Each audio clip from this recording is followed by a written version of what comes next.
And frankly, look, the people there are cheering for losing in the Republican Party. They're kidnapped individuals. I've said it before. I think you have to be honest with the American people. The GOP had another debate last night that I guarantee nobody watched, but somebody finally said the thing that I've been saying for a very long time. Vivek, thanks for probably watching the show. Chaos erupts in the streets. Hunter Biden subpoenaed by the Oversight Committee, and a lot more coming up on this episode of Daily Caller Live. Thanks so much for tuning in. My name is Jobob. Daily Caller Live starts right now. 2, 1. Here we go! That might be the only brown guy on earth named Jobob. That is actually her name, Jobob. Live from the dingier of the dingiest bunkers, completely cut off from the outside world, except for you fine folks. My name is Jobob. This is Daily Caller Live. Thanks so much for tuning in on today. It is Thursday, November 9th, year of our Lord 2023. So there's a debate last night, and we're all kind of figuring why, I think. Why are they having another debate? Trump is clearly the nominee. I think they're doing it, the candidates, I mean, as some sort of like, in case some cataclysmic event befalls the guy who's currently in the lead, who knows? But there was a debate last night, which again, I don't know if anybody watched. Seriously, I don't know who would watch it, but I took in some of the clips from afterward, and despite my total apathetic outlook towards the debate, especially towards the Republicans debating, especially with the way the polls are now. Despite that, there were a couple things that I thought were important. The first thing was this: effing finally, somebody said the thing that I've been saying for however long I've been doing this show. Was 3 years or something like that? Almost 3 years doing this, whatever it is that I'm doing. Somebody freaking finally asked the question to the Republican hierarchy, establishment, whatever you want to call them. Why are we doing debates like this? I don't know. I'm a pretty big, let's screw the whole debate format in and of itself. But even outside of that, if we're going to keep the debate format, why do conservatives allow liberals to ask them questions from the liberal point of view?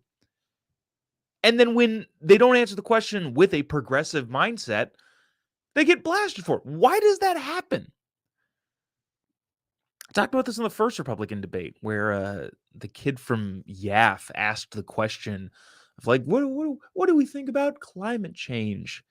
They're like, we don't. Like, again, I'm a person that loves the environment. I love being outdoors. I want to protect the environment as much as humanly possible. And also, I understand that there are bigger and more important things to be talking about.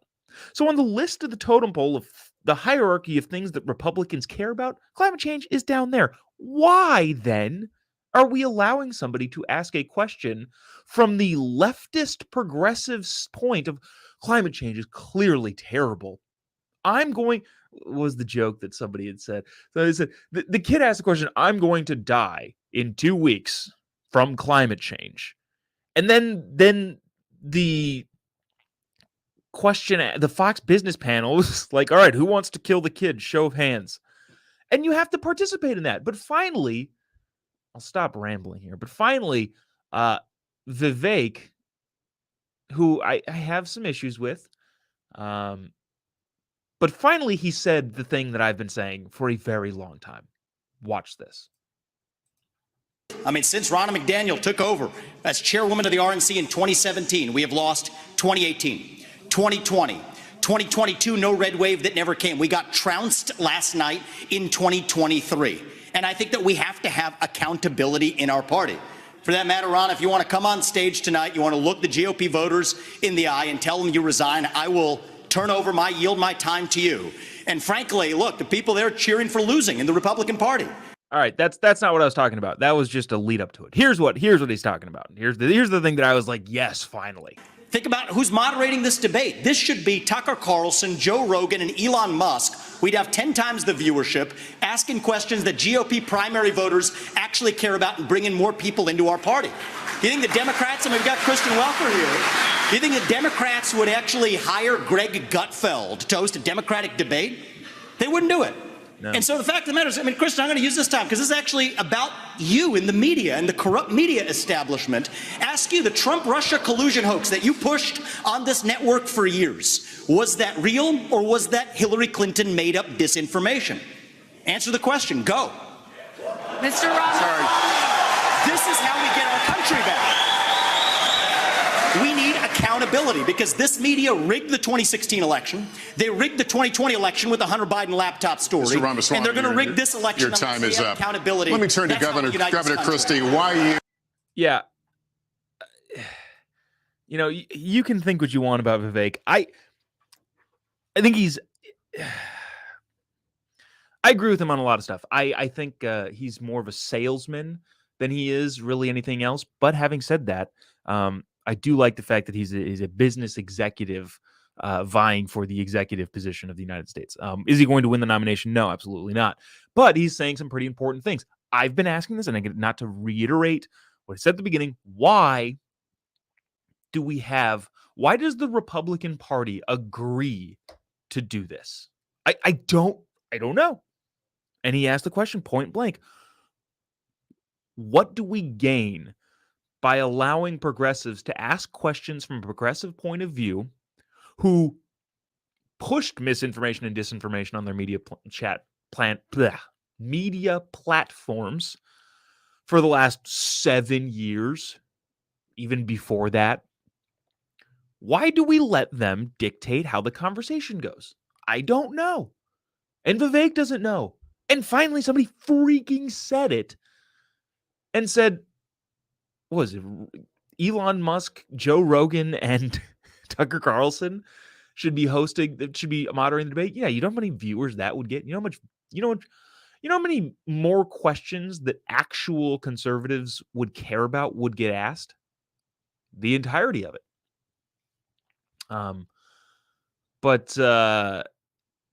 Yeah, it's wild. This is where most of America is. This comment right here, Jim. Appreciate you watching, Jim. Thanks for watching. Says I haven't watched a single debate. True. Yeah. Why? Why would you? Most people aren't watching this, and probably one of the reasons, Jim, I would imagine, is because of stuff like this. Why would you watch it? I would guess that more right-leaning people would watch a debate if they knew that it was going to be held in a way that would actually benefit the causes and the policies of conservative America. I'd be more likely to watch it. I didn't watch this. Why would I? But I'll tell you what, if Tucker Carlson was hosting it, or not even Tucker, if I don't know, Jesse Waters, well, maybe not even the talk show guys. I would say Brett Baer, but Brett Baer even does that too, does the progressive thing. Fox News's debate last time around was awful. I don't know. But whatever the case,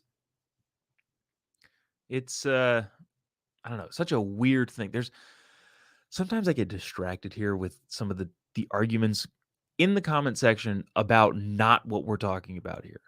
Where is it? Can I find them? Oh, geez, wild. Some of you all are wild.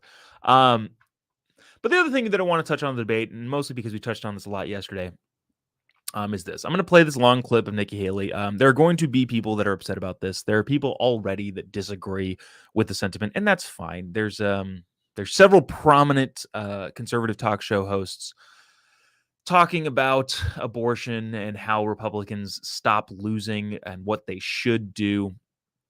But I don't agree with entirely Nikki Haley and how she says this, but I understand why she's saying it like this. I want you to watch this and recognize, too, that Democrats currently are undefeated in the post-Roe versus Wade abortion on the ballot election.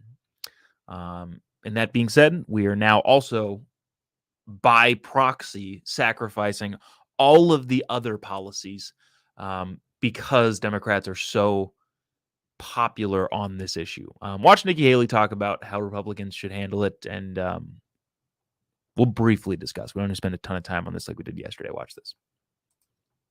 I've said it before. I think you have to be honest with the American people. This is a personal issue for every woman and every man. I am unapologetically pro-life, not because the Republican Party tells me to be, but because my husband Michael was adopted and I had trouble having both of my children. So I'm surrounded by blessings. Having said that, when you look post-Roe, a wrong was made right. They took it out of the hands of unelected justices and they put it in the hands of the people. And now we're seeing states vote. And what I'll tell you is, as much as I'm pro-life, I don't judge anyone for being pro-choice, and I don't want them to judge me for being pro-life. So when we're looking at this, there are some states that are going more on the pro-life side. I welcome that. There's some states that are going more on the pro-choice side. I wish that wasn't the case, but the people decided. But when it comes to the federal law, which is what's being debated here, be honest, it's going to take 60 Senate votes, a majority of the House, and a president to sign it. So no, we haven't had 60 Senate votes in over 100 years. We might have 45 pro-life senators. So no Republican president can ban abortions any more than a Democrat president can ban these state laws. So let's find consensus. Let's agree on how we can ban late-term abortions. Let's make sure we encourage adoptions and good quality adoptions. Let's make sure we make contraception accessible. Let's make sure that none of these state laws put a woman in jail or give her the death penalty for getting an abortion. So, oops, make sure I don't get too far into there. Yeah, it's tough when you start talking about the consensus stuff, which is where I probably, if I were Nikki Haley, would not go. But I also understand why she was saying that sort of thing. But at the end of the day, I think her overall sentiment is right. It has been proven beyond a shadow of a doubt, I think, that Democrats are going to win elections based on this issue and this issue alone. So that being said, the job of Republicans probably is to I'm not even saying not take a hardline stance, but to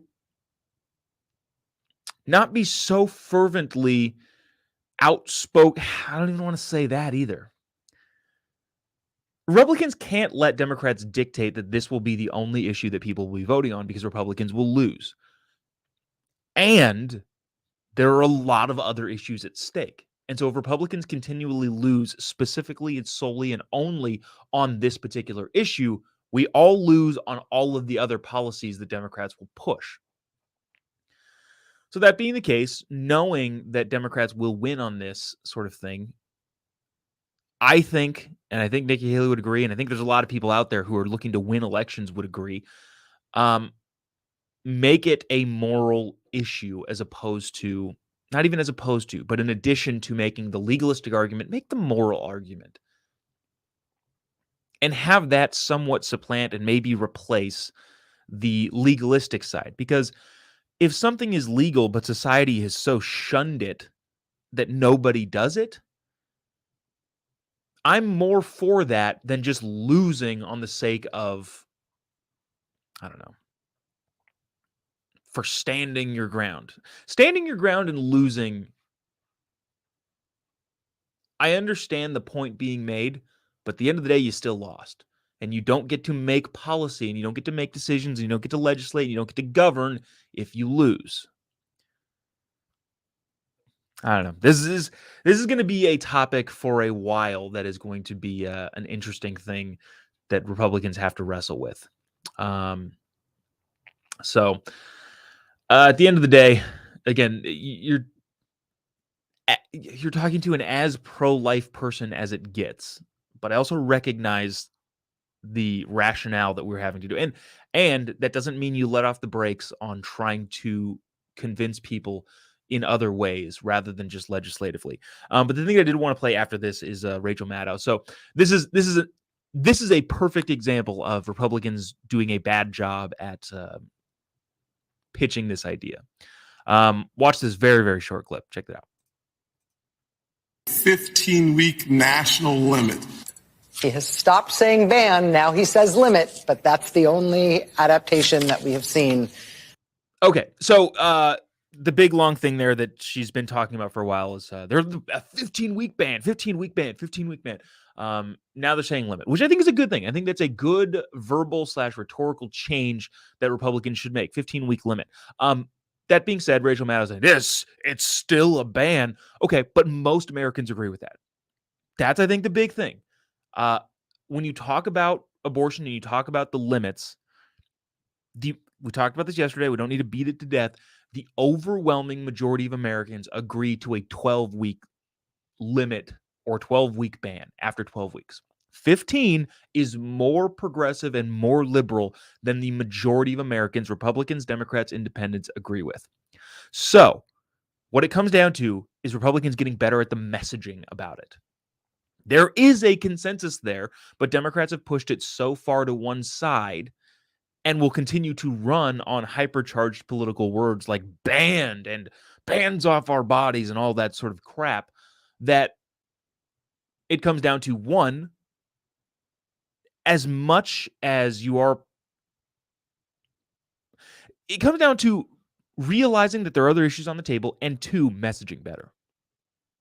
It just has to happen. Republicans are bad at it, and they have been for a very long time. That is, I can make the argument that's the sole reason why I'm in this business. I was if you don't know this, I was a consultant for a long time, running races, getting people elected in various cases, and I don't know. I don't need to get into that. Saw an opening, wanted to help with the whole messaging component that Republicans are so bad at, but Jody said, "Is Mad Cow still on the air?" Yeah, she is. They is. I don't want to assume. On to other news or other fare outside of the debate. This is fascinating. Smartest guy Joe knows. You heard about this story? Yesterday, the House Oversight Committee subpoenaed Hunter Biden as well as a grip of other Biden family members. This is from The Hill. Hunter Biden and his uncle James Biden have been subpoenaed Wednesday by the House Oversight Committee, which took remarkable steps to seeking depositions from family members of President Biden amid its impeachment inquiry. As a part of the request, the committee asked for James Biden's wife, Sarah Biden, as well as Hunter Biden's wife, Melissa Cohen, to sit for transcribed interviews. The panel also asked for interviews with Haley Biden, the widow of Beau Biden, and her sister, Elizabeth Secundi. Never heard of her. So that's it. So they're not going to sit. They're not going to sit on the firing squad is a bad analogy for right now, but the questions, the firing squad of questions by Congress, they're not going to sit for that. It's going to be a transcribed thing, but I did think it was interesting. I don't know what transcribed means.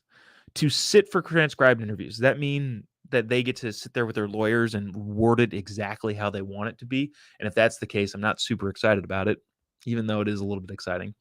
Or is it, are they going to be basically just be in a room and be recorded, and that recording is going to be transcribed? Because that would be interesting. That would be very interesting if Hunter and James Biden got deposed in a way that they were having to rest on their ability to speak extemporaneously.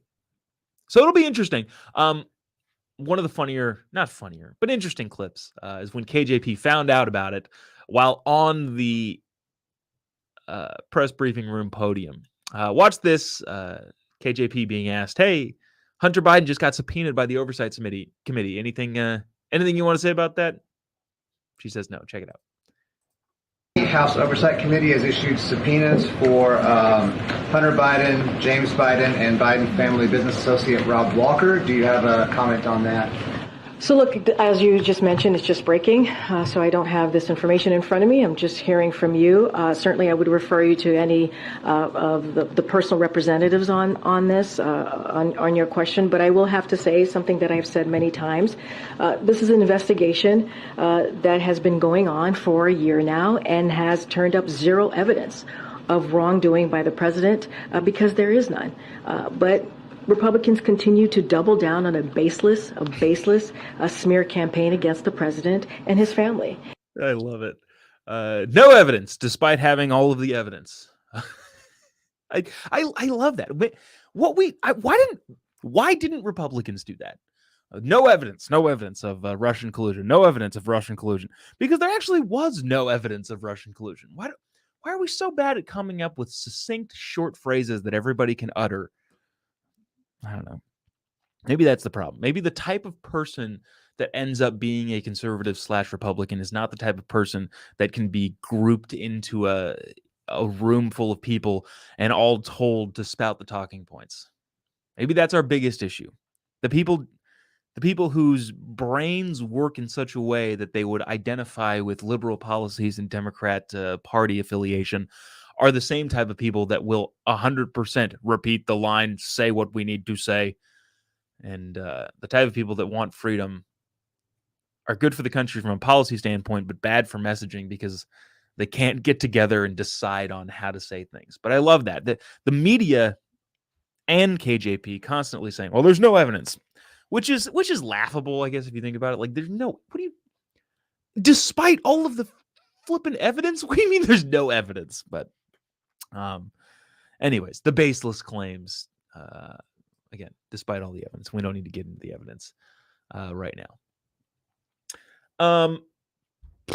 Let's see. Here we go. This is not, hold on. Actually, there were some comments that I came across that were kind of funny. I thought this comment was really interesting. Karen, supposedly Hunter slept with both sisters. Really? Is that true? I don't know. Somebody in the comment section, let me know if that's true. So Hunter, this is not funny. This is terrible. It's not funny. It's terrible. So Hunter's brother dies, and then Hunter gets with the widow and also her sister. Is that true? Somebody look that up. Let me know if it's true. But in the meantime, I'll move on. Let's see. Any more in here that are like interesting? Not, I'm scrolling through. Yes, he did, says Jody. It's confirmed. Confirmed on the comment section that Hunter did. I don't know. Not that I don't trust all of your in-depth research. Everyone here who's saying, pretty sure that's true. Hope it's true. Hope it's not true. There we go. But I don't know. Moving on to worse things. Yesterday, this is not good. Yesterday, Gal Gadot, you know who she is? She is Wonder Woman. If you know of the Marvel series or really any TV movies, my wife loved the Wonder Woman movie, the first one. I don't know if she's watched any more of them, but she said it was really cool, which I haven't seen it, but I can't imagine that it's not cool. Gal Gadot, though, Hollywood super mega superstar, also Israeli, served in the Israeli military, as is the obligation of all Israeli citizens. But obviously now in Hollywood, in the hyper leftist bubble of Hollywood. But Gal Gadot, we haven't talked about this, but over the last month? Geez, it's been over a month now since those October 7th attacks.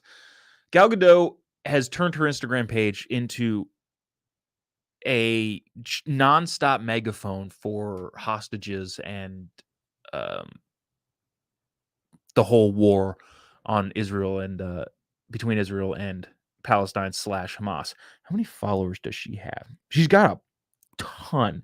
And I'm not giving her flack for doing that. I'm just saying that's what she has done. She 100 million Instagram followers.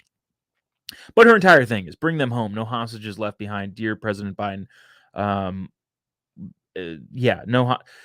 So she is full blown with standing with Israel. It's all over her Instagram page. And again, more power to her for doing that. But she was involved in a screening of a movie kind of detailing Hamas and how they operate and why they are so evil and terrible at the Museum of Tolerance last night in Los Angeles. What happened outside, unfortunately, is all too predictable. I want you to watch this. People fighting in the streets, just chaos, everything devolving into chaos. I don't know. Jewish people and Israeli supporters and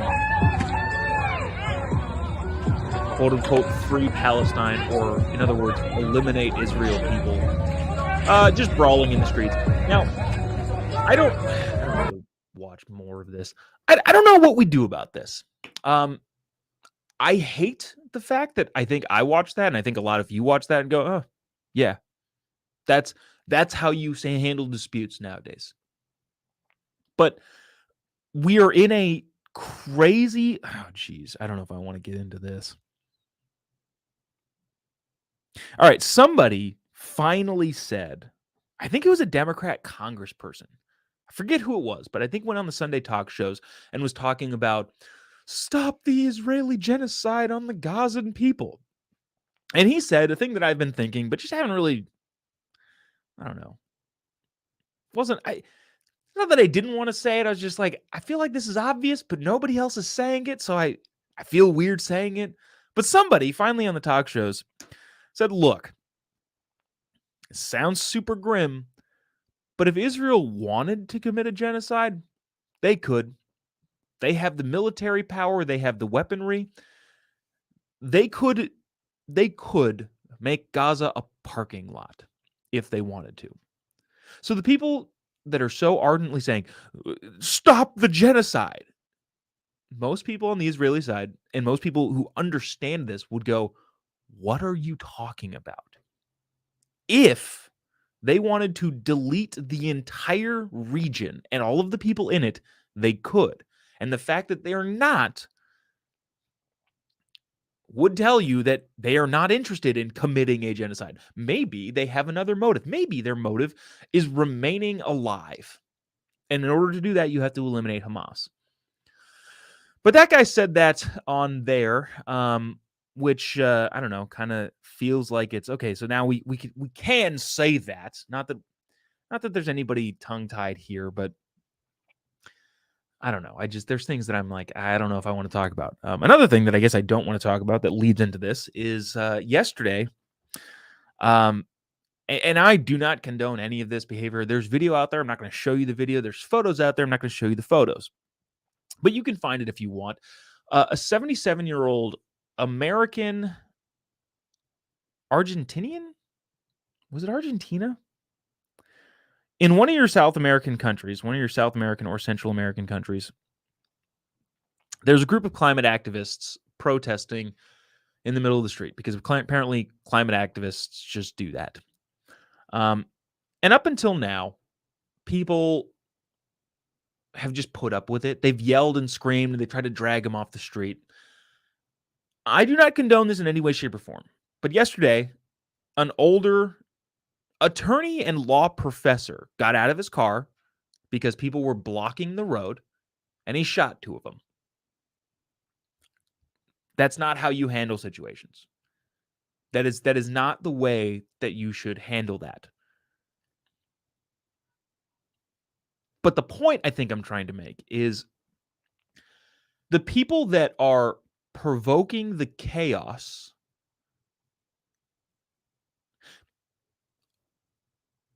are not ultimately the ones who can end the chaos. Make sure I say that carefully.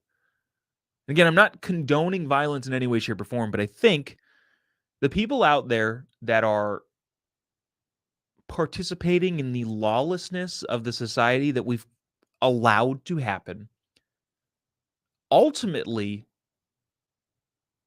need to remember that they are advocating for a side that cannot stop chaos. And I really want to tread carefully here because I'm not advocating for more violence in the street. But at the same time, if you continue to allow chaos to persist, the very thing that you claim to be fighting against will crack down, and it will crack down hard. I think what I really am ultimately saying is, if and when a greater schism happens, I'm very glad that I'm on the side of the people with all the weaponry. And I think more people, especially the people that choose to commit chaos and commit violence because of their political beliefs, realize that and remember that. But yeah, a lot of comments in the comment section today. It's going to get worse. Going to get better before it gets worse. Yeah, a lot of people saying that. Wow. Yeah, I didn't know where that. I didn't realize. I don't know. I have such a scattered brain when we're doing about this. I was just going to kind of highlight what's going on there. Instead, we talked about the dude who shot 2 people in Argentina for blocking the road. I don't know. I don't know how my brain works. But yeah, this. All right, Ryan. LOL. It will be a short revolution, that's for sure. That's what a great succinct way of putting it. I'm trying to over here trying to tiptoe around. Like, all right, I don't want to say that, but a short. I like that. A short revolution. Jeff says, Jobob, 2 days of heavy subjects. Yeah, I get. I wasn't planning on it. This wasn't like the plan. I don't know. Maybe tomorrow we'll play a bunch more trans dudes claiming that they're PMSing at Disneyland and get back to the funny. I am a comedian, by the way. We got a couple comedy shows coming up, but I guess we'll cut it there, and we'll save the rest for tomorrow. By the rest, I mean the one other clip of maybe the girl at USC taking down flyers. If you haven't already, give me a follow on any of your social media networks. Just type in Jobob. You'll be able to find me pretty much anywhere. As soon as we wrap up this show, I'm going to make a hilarious cardboard sign with fascism and the definition of fascism, and go to UCLA and protest with the protesters before speaking with Charlie Kirk later that evening. This is fun because there's nobody who's going to be protesting this is watching this right now.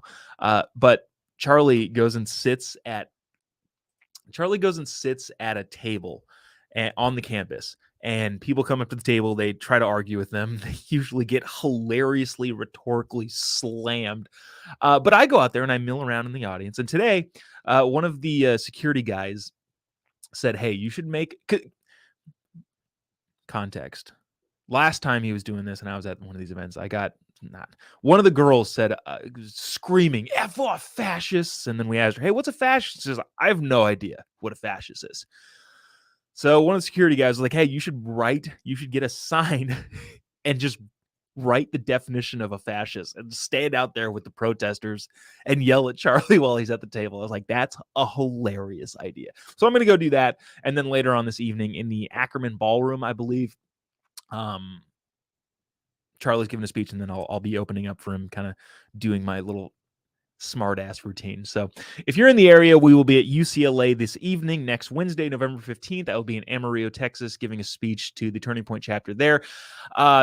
Friday, November 17th, I'll be in Twin Falls, Idaho. Tickets are selling out fast. I think there's only balcony seats left. I think there's a couple like VIP meet and greet seats at the Orpheum Theater in Twin Falls. And Blackfoot, Idaho, the next day, November 18th, Saturday. Quite a few tickets left there, so don't worry about that one. But you should still buy them. But yeah, we'll see you tomorrow, same time, same place. I'll let you know how the stuff with Charlie goes today at UCLA. We'll see how fiery those students are there. And by students, I mean paid agitators by the Soros Fund. We'll see you there. See you tomorrow. Sorry, not see you there. See you there if you're coming. But also, if you're not, see you tomorrow. God bless America.